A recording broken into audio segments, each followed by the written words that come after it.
बेटी का बलिदान। सृष्टि मयंक से बहुत प्यार करती थी। वो उसके साथ अपने सुनहरे भविष्य के सपने देखती। लेकिन जब ये बात उसके माता पिता को पता चलती है, सृष्टि, तुम घर वापस आ जाओ, कोई जरूरी काम है। पर माँ, कल मेरा ऑफिस है, मुझे छुट्टियों के लिए अप्लाई करना होगा। नहीं नहीं, इतना वक्त नहीं है, बस तुम आ जाओ जल्दी से। सृष्टि घर आती है तो पहले से ही कुछ लोग घर में बैठे होते हैं। वो लोग सृष्टि को देखने आए होते हैं।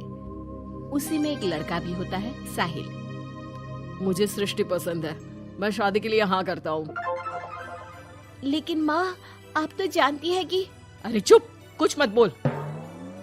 सभी सृष्टि को चुन्नी चढ़ाकर चले जाते हैं। माँ, मैं किसी और से प्यार करती हूँ। मयंक काफी पैसे वाले घर का लड़का है। आपको पता है, हमारे पूरे ऑफिस का मालिक भी वही है। माँ, वो मेरे बिना नहीं रह पाएगा। अरे पता है ना तेरी बब्बी मासी, उनकी बेटी की शादी अमेरिका में हुई। यहाँ हर किसी के घर में कोई ना कोई विदेश में है, तो तू भी बाहर ही जाएगी। साहिल ने इतनी लड़की रिजेक्ट की है। अब तू हाँ बोल दे तो शादी के लिए वो लोग तैयार ही है, क्योंकि वो लोग सिर्फ 10 दिन के लिए ही आए हैं इंडिया में। कैसी बात कर रही हो माँ, मुझे एक बार तो ऑफिस जाना ही होगा। लेकिन वो लोग मानते ही नहीं और सृष्टि की शादी साहिल से हो जाती है। शादी के बाद सृष्टि मयंक के पास जाती है। सृष्टि, तुमने शादी भी कर ली और मेरे माता पिता विदेश में मेरी शादी कराना चाहते थे। मैंने काफी समझाने की कोशिश की, लेकिन मेरे भाई और पापा नहीं माने। I am sorry Mayank. अरे तो मैं विदेश में कहीं शिफ्ट हो जाता यार, इतने सारे बिजनेस है मेरे। सृष्टि मयंक के सामने रोकर वहाँ से चली जाती है। लेकिन शादी के बाद जब वो विदेश साहिल के घर जाती है तो देखो, ये एक कमरा है मेरा, मैं यहीं रहता हूँ, और ये एक सोफा कम बेड है। रात में मैं इसे बेड बना लेता हूँ और दिन में सोफा। और देखो, मैं ज्यादा कमाता नहीं हूँ, तो तुम्हें भी मेरी मदद करनी होगी फाइनेंशियली। सृष्टि हाँ में सर हिला देती है। अगले दिन साहिल के जाने के बाद वो माँ को फोन करती है। क्या है माँ, कहाँ शादी करवा दी? एक तो कोई चेहरा यहाँ अपना सा नहीं दिखता, ऊपर से ये घर। विदेश के नाम पर क्या कर दिया आपने माँ? साहिल यहाँ सेटल भी नहीं है। मयंक के तो कितने बिजनेस थे, आलीशान बंगला, नौकर चाकर। यहाँ तो मैं खुद नौकर बनकर रह गई हूँ। ये क्या किया माँ आपने? अरे क्या बताऊं बेटी, तेरे पिता ने जो कहा मैंने वही किया। अब जो कुछ भी है वो तेरी किस्मत है भाई, जैसी भी है। वहीं सृष्टि का भाई सारंग एक लड़की से प्यार करता है। माँ, मैंने शादी कर ली है निशा से। क्या? शादी कर ली? और वो भी निशा से? और उसके माँ बाप तो नहीं मान रहे थे ना? भाग्य की है माँ, अब वो अपने घर में और मैं अपने घर में। और कैसी बात कर रहा है? उसके पिता तो बड़े कमिश्नर है, उठाकर जेल में डाल देंगे तुझे। तभी तो किया है पापा। और ऐसे कैसे डाल देंगे जेल में? लड़की उनकी भी बालिग है। अरे पर बेटा, वो लड़की ठीक नहीं है। देखो, किसी लड़के के बारे में ये बात मत बोलो। तुम्हारा लड़का ठीक है क्या? काश मैंने सृष्टि की शादी भी उसकी पसंद से की होती, तो आज मुझे इतना रोना तो ना आता। अरे माँ, तुम उसकी बात पर मत आया करो ना। विदेश में है, जहाँ लोग जाने के लिए मरते हैं। हाँ, लेकिन वैकिन छोड़ो और ये बताओ कि बहू को घर कैसे लाया जाए। सभी मिलजुल कर फैसला करते हैं कि वो लोग सारंग की बीवी यानी कि अपनी बहू के घर जाएंगे।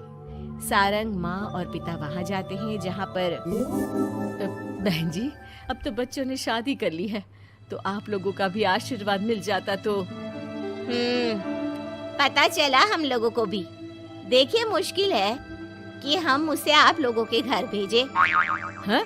ऐसे कैसे मुश्किल है? और क्यों नहीं भेजेंगे? बीवी है वो मेरी, भेजना तो पड़ेगा ही। लड़के को बहला फुसला कर भगाने के आरोप में अंदर कर दे क्या? अरे देखिए साहब, इतना कानून तो हमें भी आता है। आपकी लड़की कोई नाबालिग नहीं है। तभी वहाँ निशा आ जाती है। रुकिए मम्मी पापा, सारंग में कोई कमी नहीं है। हम लोग इसे कोई बिजनेस खुलवा देंगे ना। देखो, एक बात बता देती हूँ, मुझे तुम्हारे घर नहीं जाना। अरे ऐसी कैसी बात कर रही हो? हम लोगों ने शादी की है, पति पत्नी है हम दोनों, और क्यों नहीं जाना? तो फिर शादी क्यों की? शादी इसलिए की क्योंकि तुम मुझे अच्छे लगे। लेकिन इतना बड़ा घर शान और शौकत छोड़कर तुम्हारे साथ आने के लिए मैं रेडी नहीं हूँ। एक तो तुम्हारा घर जिस मोहल्ले में है वो मोहल्ला बहुत खराब है, वहीं से शायद हमारी काम वाली भी आती है ना माँ? हाँ हाँ, इन्हीं लोगों के पीछे वाली गली से आती है कमला। देखो सारंग, पापा हम लोगों को आराम से पॉश कॉलोनी में फ्लैट दिला देंगे, काम भी शुरू करवा देंगे, तो तुम हम लोगों के साथ रहो। रही बात माँ पापा की तुम्हारे, तो रोका किसने है? साल में होली दिवाली मनाने हम जाया करेंगे ना उनके घर। सारंग अपने माँ पापा से कहता है, माँ मुझे निशा की बात ठीक लग रही है, वैसे भी आप लोगों के साथ तो पूरी लाइफ स्ट्रगल ही करता रहूंगा। अरे कैसी बात कर रहे हो सारंग, हम लोग यहाँ बहू लेने आए थे, बेटा देने नहीं। अब देखिए जो होना था वो तो हो गया, अब तो आप सारंग को यहीं छोड़ दीजिए और विदाई लीजिए। हाँ हाँ माँ, मैं अब यहीं रहूंगा, आप लोग जाओ, मैं अब उस मोहल्ले में नहीं आने वाला। सारंग के माता पिता वहां से चले जाते हैं। अब जब भी माँ सारंग को फोन करती तो या तो वो फोन काट देता या उठाता ही नहीं। एक बार सारंग के माता पिता काफी बीमार होते हैं कि तभी उन लोगों के पास सृष्टि का फोन आता है। कैसी हो माँ? तबीयत ठीक नहीं लग रही है। तुम्हें और पापा को कुछ हुआ है क्या? अरे बेटा 2 दिन हो गए हम लोग कमरे में बंद है, कोई डॉक्टर के पास ले जाने वाला तक नहीं है। हाँ माँ, मैंने सारंग को फोन किया था लेकिन उसने कहा। अरे वो तो बात तक नहीं करता, पैसे वाला हो गया है ना। रुको माँ, मैं कुछ करती हूँ, आप दोनों तैयार हो जाओ। थोड़ी ही देर में उन लोगों की डोरबेल बजती है। माँ दरवाजा खुलती है तो सामने एक हैंडसम सा लड़का लंबी कार लेकर खड़ा होता है। मयंक हो ना तुम बेटा? मयंक उन दोनों के पैर छूता है और डॉक्टर के पास ले जाता है। डॉक्टर, मैं आप लोगों को अंकल आंटी के घर का पता दे दूंगा, आप इन लोगों के घर हफ्ते में एक बार जाकर रूटीन चेकअप कराना।